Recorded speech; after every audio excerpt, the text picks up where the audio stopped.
Amigas y amigos, bienvenidos a Horizontes Perdidos, un podcast de Leo Vicent. Entrad libremente por vuestra propia voluntad.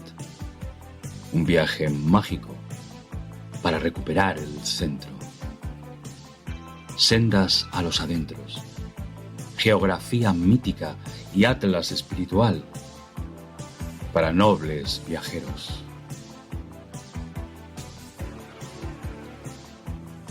Cuaderno de bitácora para náufragos de la edad del hierro.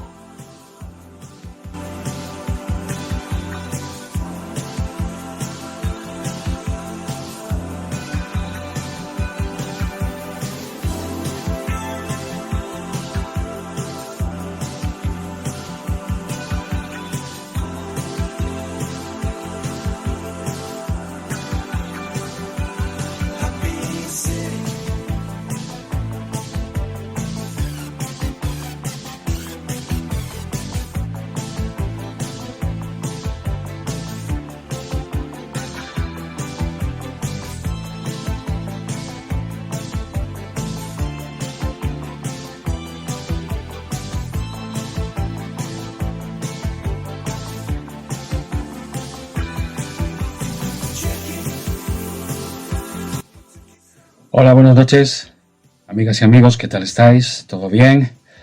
Espero que resistiendo. En mi caso contento porque mi sastre todavía no me ha retirado el crédito, así que seguimos aguantando.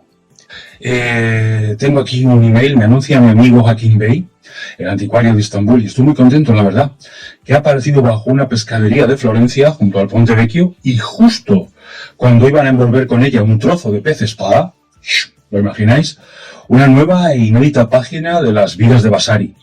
También han aparecido en una taquilla de la estación 2 sellos de lacre de Pico de la Mirándola. Es dicha página un diálogo entre el maestro Ghirlandaio y su Giovannina Tuornabuoni, la niña que tenía el aura en el cuello y los ojos lejanos. Tendría que vivir 1000 vidas para poder pagar, por poder tener la página en mis manos siquiera un momento. Bueno, aquí su solo amor puede permitirlo, pero hoy no vamos a hablar de ese encuentro, en el que hay una sirena. También en nuestra otra historia hay sirenas. Y es más que curioso, porque fijaos, me manda en este mismo mail,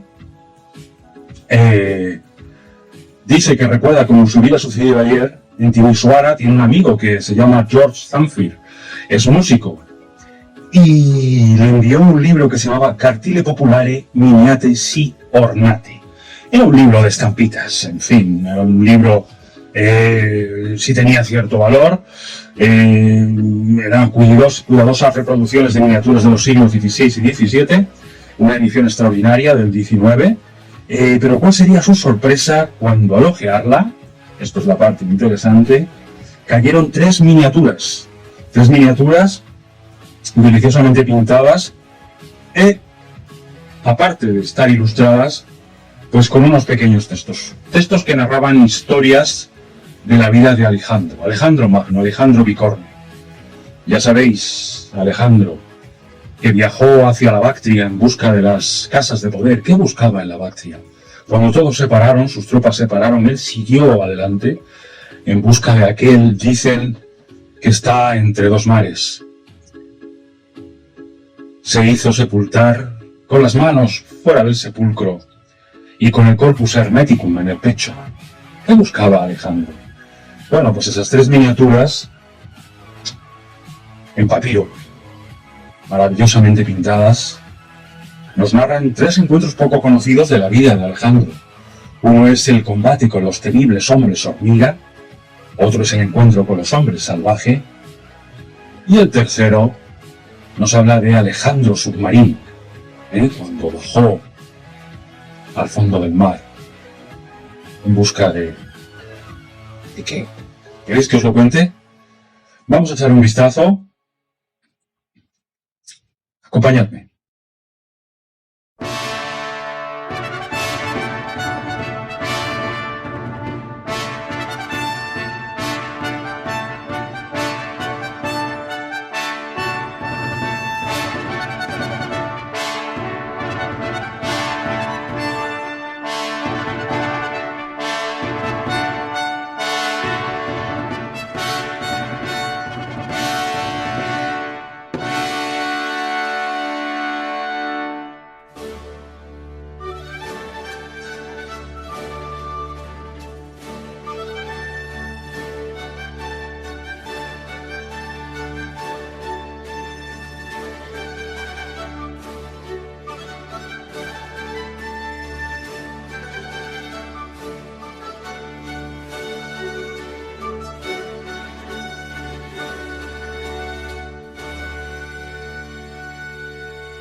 Es un tal, el persa, compañero de Alejandro, el que nos cuenta en los bellos jeroglíficos de Egipto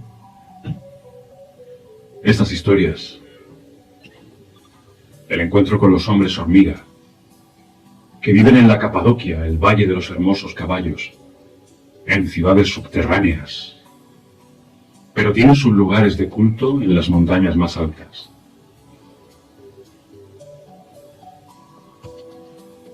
Y juegan a los bolos con las cabezas de sus enemigos. Para ellos los hombres son seres caídos, dice el persa, aunque en su origen pertenecieran al mismo tronco que los dioses. Sobre su caída se cuentan dos historias, una brusca y derivada de un único acto, la otra extendida en el tiempo. En la primera, Prometeo roba el fuego del Olimpo y Zeus le responde entregando a Pandora a los hombres hormiga. La caída consiguiente es inmediata e irreparable. En la otra versión, el persa llama logos, discurso, y es la primera aparición de esta palabra en singular. Y también es mitos, a pesar de los modernos, que quisieran tener alejados ambos términos. El hombre cae a través de una sucesión de eras. No es, sin embargo, una caída gradual y lineal. La edad de los héroes, que precede a la edad del hierro, es más justa y mejor respecto a la violenta edad del bronce. No basta con ser un guerrero para tener un hombre. Hay que ser un hombre hormiga.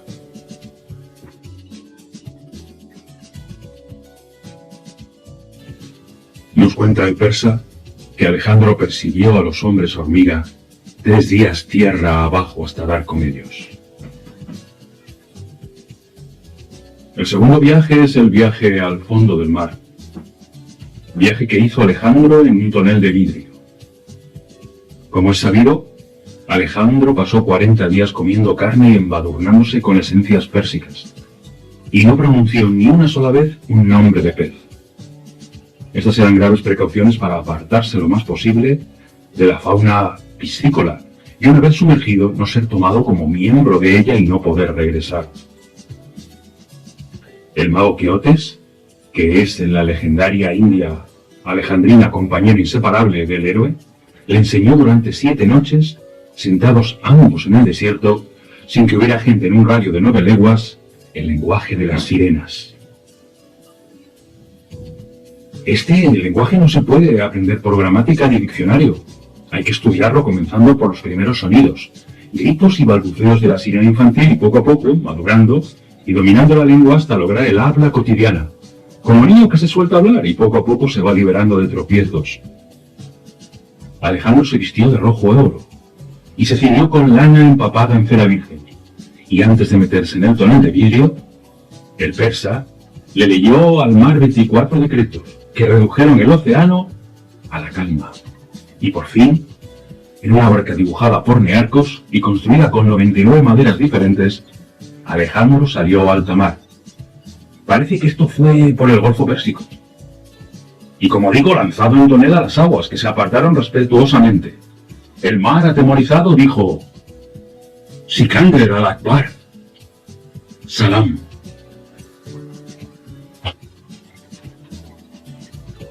Alejandro vio varias tribus de peces. Vio los hombres submarinos y 2 sirenas. Una de cierta edad, morena, gorda, que se mantuvo a distancia del tonel, y otra joven y rubia que se acercó con ejemplos de línea sinuosa. Y cuando vio a Alejandro, comenzó a cantar. El propio poema duda de si Alejandro vio maravillas marinas o las escuchó de los labios de la sirena. Alejandro se encontró con una cigüeña en la torre más alta de la ciudad de Bentar, que fue una ciudad que los hombres hicieron hacia abajo después de haber hecho hacia arriba la torre de Babel. Otra vez los hombres hormiga.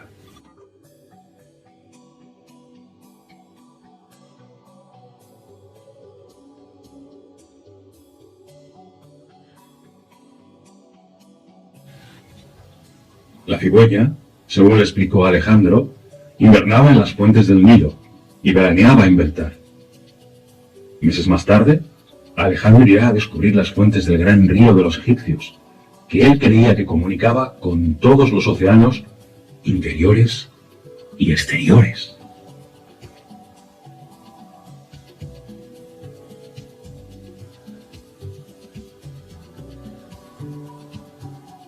Habiendo admirado los jardines de Beltar y escuchado las tonadas vespertinas de la sirenita, Alejandro tiró de la cuerda de señales y fue izado a la superficie. Y los suyos fueron sorprendidos por la barba del gran rey, que en las horas submarinas le había crecido y le había crecido de color verde. También le habían nacido escamas en las pantorrillas. El propio Dante se hará eco de esta enorme aventura, y Ruskin, en una extraña escultura de la Catedral de Amiens, querrá reconocer a Alejandro en su tonel, bajando a llevar nada menos que la fe al mundo submarino.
Alejandro fue, pues, una vez el ombligo del cosmos.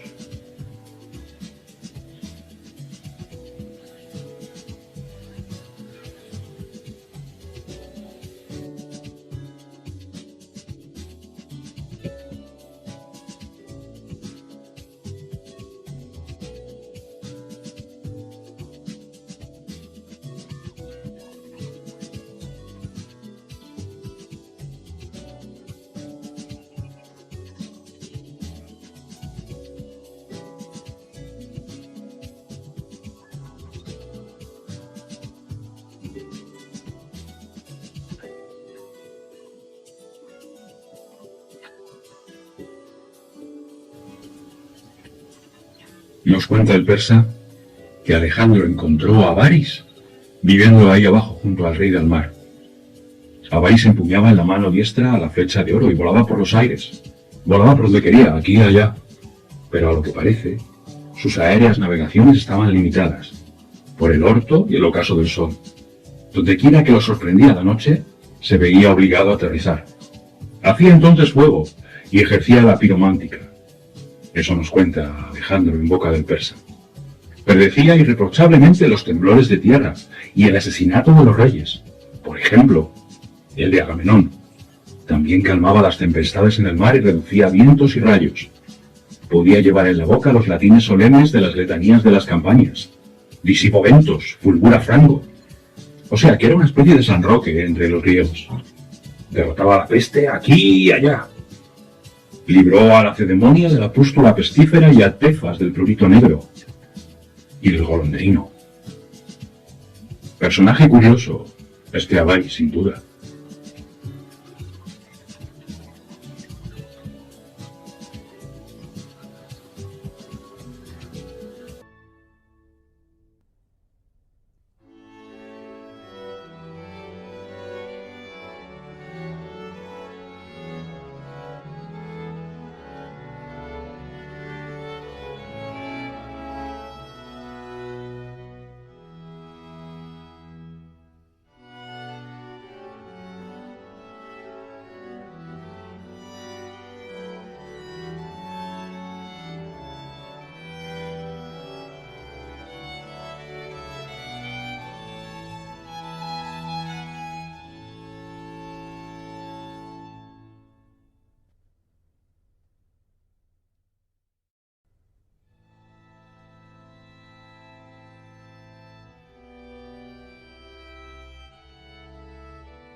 Alejandro descubrió bajo el mar el silifón, que es el sumum de la exquisitez como alimento y como especie, y ocupa un lugar tan importante como el garum, la salsa pútrica y salmórica de Levante, y el sur de España en la cocina romana, en la cocina griega. Ambos, el silifión y el garum, se han perdido, y la verdad es que hubo guerras por ambos.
Hace pocos años, en una de esas islas que baña el Egeo, vimos una escena.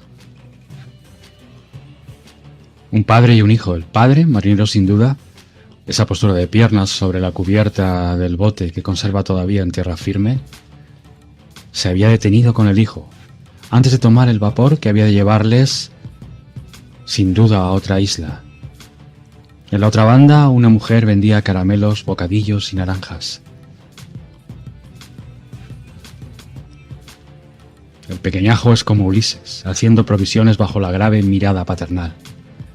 El joven héroe va a conocer las naves y la mar salada. En el muelle es aún un niño, pero el mar le hará hombre enseguida, aunque el aprendizaje será duro y difícil. Será marinero, pero antes tendrá que conocer muchas arenas diferentes en remotas playas, bien lejos de las que va a usar hoy para jugar con la pala que lleva en la mano, construyendo castillos de arena que la mano espumosa de la ola deshace. En fin, será un hombre libre, y como todos los hombres libres, amará la mar. Y será un poco como las aves del poema de Mallarmé, embriagadas, viviendo entre la espuma desconocida y los cielos. Mirar al otro lado será como mirar la mar. La mar que no es otra cosa sino la personificación, según Jung, del inconsciente colectivo. Es recordar a todos los que nos han enseñado, a todos los que nos han precedido, los que se han ido, pero siguen con nosotros en nuestros corazones. Estáis ahí, y si afilamos la vista, podemos veros.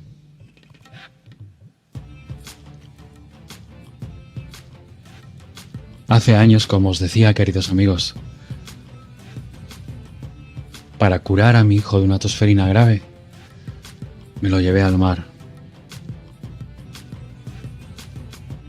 Inventé para él diversos ritos. Ritos para el niño al que llevan por primera vez al mar.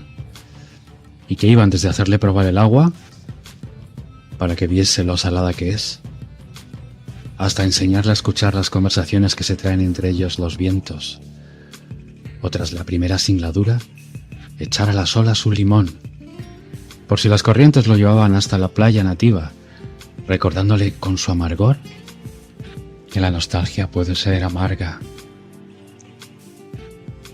Por las noches entre tos y tos, Max, que por aquel entonces tenía 4 años, y yo leíamos la Odisea.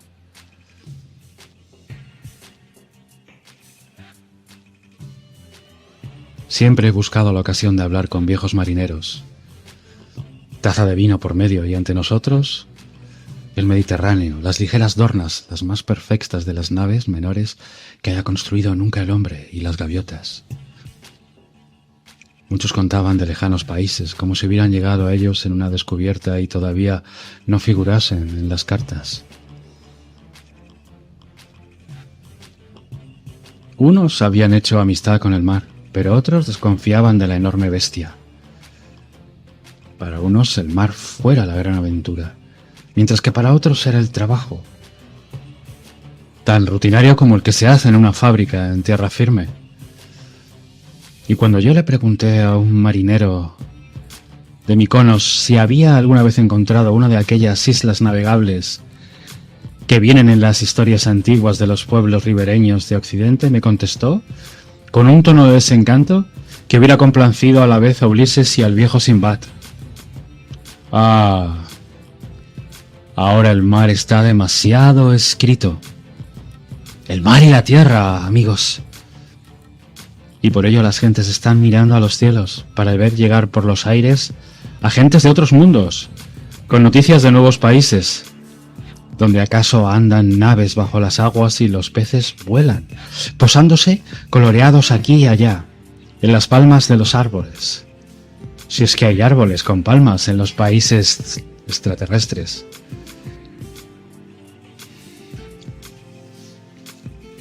Ya se sabe que hay opiniones para todos los gustos, y que los humanos que han alcanzado a ver a algún extraterrestre no se ponen de acuerdo. Que si son gigantes escuálidos, que si son pequeños y rechonchos, y grises con grandes ojos, que si tienen cuernos o antenas.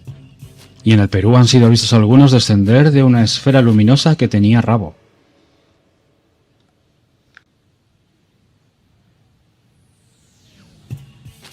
Una parte esencial de los canales del misterio que veo aquí ahora en YouTube, y mira que hay.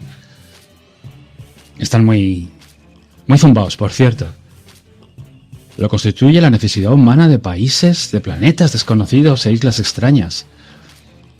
Hace años se inventaban estos países en el propio planeta nuestro.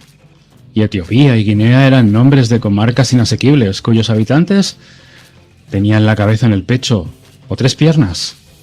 O así lo contaba Marco Polo.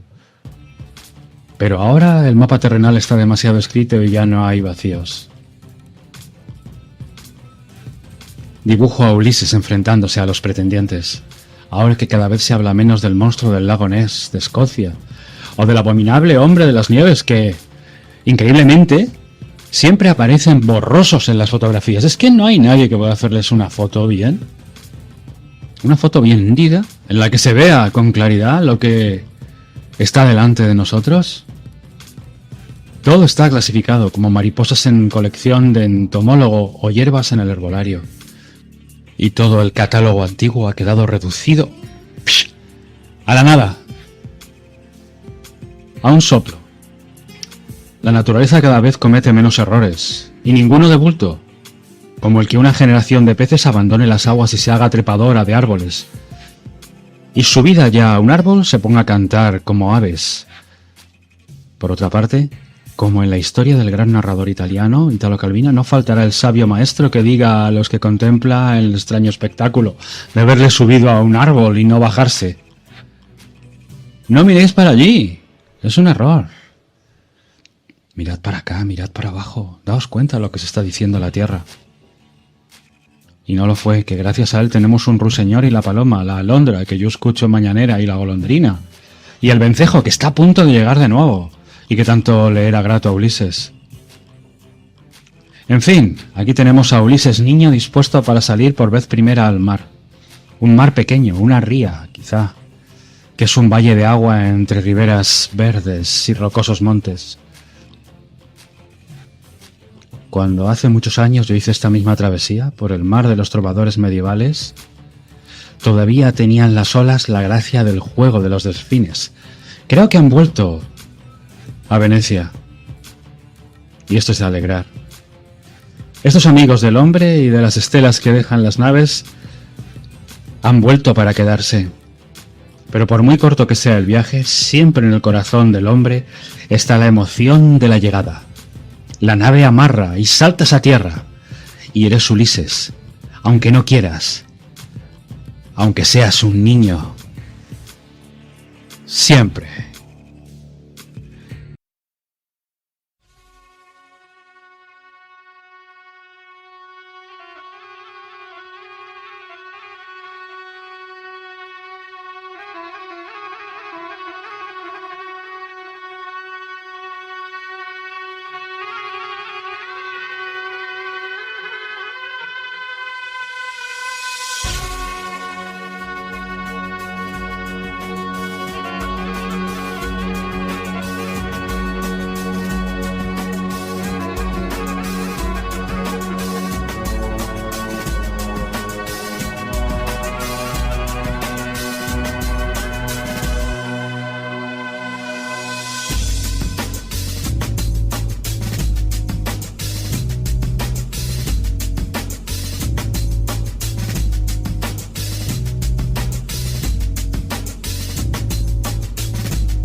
Del encuentro de Alejandro con los hombres salvajes, gente bárbara y sin linaje, que odiaba a las mangostas y sentía una sed irrefrenable de vírgenes, la verdad es que el persa, en sus miniaturas,